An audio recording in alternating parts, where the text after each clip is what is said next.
2 মাস আগে ইরাকের Islamic resistance Israel নিয়ন্ত্রিত বন্দর হাইফায় একটি গুরুত্বপূর্ণ স্থাপনায় হামলা করে। ড্রোন ব্যবহার করে হামলা চালানো চাঞ্চল্যকর হামলাটি ইসরায়েলে আলোড়ন তৈরি করেছে। ইসরায়েলি সেনাবাহিনীর আঁতে ঘা লেগেছে।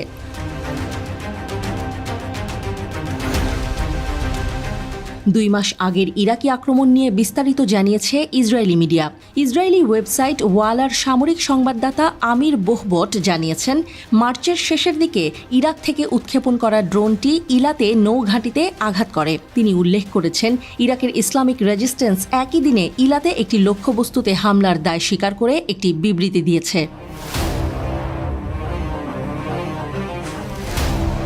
ওয়ালা নিউজ ওয়েবসাইট জানিয়েছে, ড্রোনটি সুনির্দিষ্ট লক্ষ্যবস্তুতে আঘাত হানতে সক্ষম হয়। ইসরায়েলি ক্ষেপণাস্ত্র ইরাকি ড্রোনটিকে আটকাতে পারেনি। ড্রোনটিকে আটকাতে ইসরায়েলি নৌবাহিনী এবং বিমান বাহিনীর ব্যর্থতার জন্য সমালোচনার মুখোমুখি হয়েছিল। ইরান সমর্থিত ইরাকি প্রতিরোধ জানিয়েছে, ইসরায়েলের বিরুদ্ধে তাদের অভিযান চলমান থাকবে। এদিকে গাজায় ফিলিস্তিনের সশস্ত্র সংগঠন হামাসের পাতা ফাঁদে পড়ে 4 ইসরায়েলি সেনা নিহত হয়েছে। এছাড়া আহত হয়েছে আরও 7 জন। এই সেনারা গিবতি ব্রিগেড নামে একটি বিশেষ ইউনিটের অংশ ছিল। হামাসের সশস্ত্র শাখা আল কাসাম ব্রিগেডস এক বিবৃতিতে জানায়, তাদের যোদ্ধারা রাফাহ শহরের সাবুরা শরণার্থী শিবিরের একটি ভবনে ফাঁদ পাতে।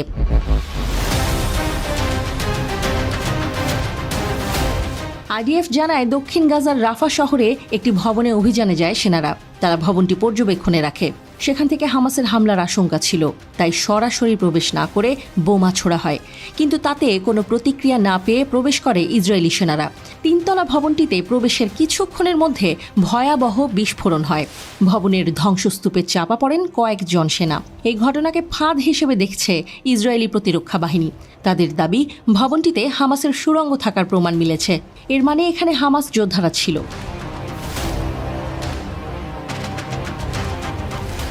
নিহতরা হলেন মেজর তাল পশেবিলস্কি শালভ, স্টাফ সার্জেন্ট এতিন কার্সব্রান, সার্জেন্ট আলমোগ শালম এবং সার্জেন্ট ইয়ার লেভিন। শালম ও লেভিন প্রশিক্ষণ প্রার্থী ছিলেন। শালভ তাদের কোম্পানি কমান্ডার ছিলেন। নিহত 4 সেনা ছাড়াও আরও 7 জন আহত হয়েছেন। তাদের মধ্যে 5 জনের অবস্থা গুরুতর। এ নিয়ে গাজায় হামাসের বিরুদ্ধে স্থল অভিযান শুরুর পর 299 সেনা হারালো ইসরায়েল। জাতিসংঘের নিরাপত্তা পরিষদ গাজায় যুদ্ধবিরতির প্রস্তাব পাশ করলেও ইসরায়েলের পক্ষ হতে যুদ্ধবিরতির প্রস্তাব মেনে নেবে কিনা তা স্পষ্ট করে বলা হয়নি। তবে ইসরায়েলের প্রধানমন্ত্রী নেতানিয়াহুর দপ্তর হতে বলা হয়েছে, ইসরায়েলের প্রত্যাশা পূরণ না হওয়া পর্যন্ত গাজায় যুদ্ধ চলতে থাকবে।